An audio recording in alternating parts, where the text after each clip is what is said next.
loved Barney forever. Now look what he's up to. Wow, she's so real for that. So, if you couldn't tell from the pure Y2K that is this commercial, today we're talking about the Barney's Magical Music CD-ROM playset.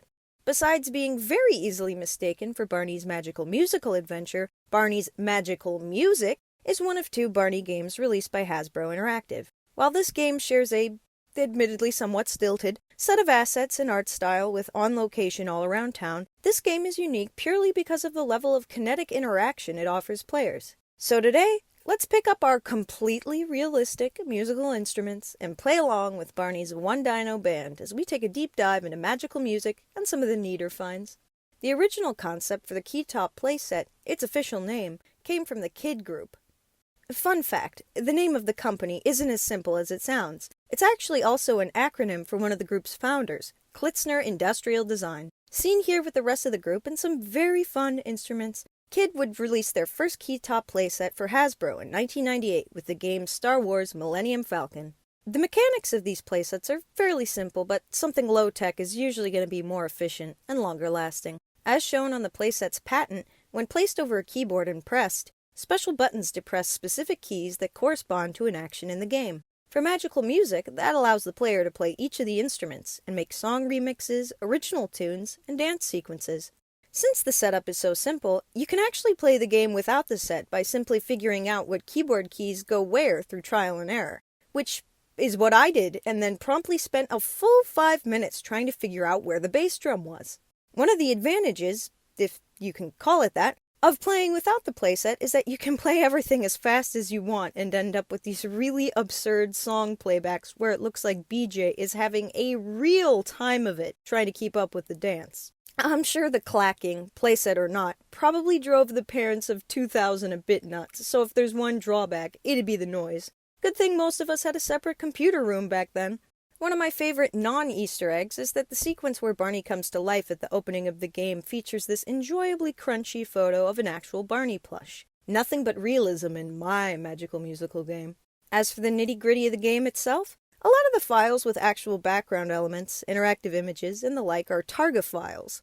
Targa allows you to have transparent images with a lot of colors without using up too much space, something that was a lot more important in 2000 than it is today, but even so. Plus, you don't need any advanced programs to open them, so that's a plus. I was curious if the actual 3D character models would be in the game itself in some form, but they've all been pre-rendered in a pretty cool way. Plus, these models, as you may have seen from the clips, look a bit like they're just one solid object, so they bend and deform in ways they probably wouldn't if they were intended to be used for anything other than the very flat in-game animations. The way the game's set up groups a specific animation, for example, Barney greeting the player, with the accompanying audio bite.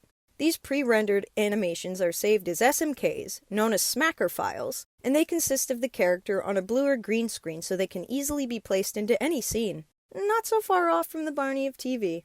The entire intro section is saved as one big SMK, and I tried to get as high-res of a clip as I could by exporting each animation frame and then recombining it with the audio. Of course, YouTube will compress this, but I thought it was cool. And lastly, some cool hidden stuff the developers either forgot to take out or left for people like me who enjoy excavations. There's a file in here labeled Sign In, which is evidence that at one point the game would have had the option to sign in specific user profiles, a trait common to other edutainment games at the time. One file, just labeled as Title, has this amusing low-effort screen that says Barney's Musical Playset on this garish yellow background. Graphic design is their passion. The other file, Sign In, is literally a business card for the CEO of one of the companies that worked on the game, Vipa Interactive. You know, just in case you get your recommendations from random Targa files. While delightfully awkward in some respects, I think this was a pretty fun entry to the Barney game's canon.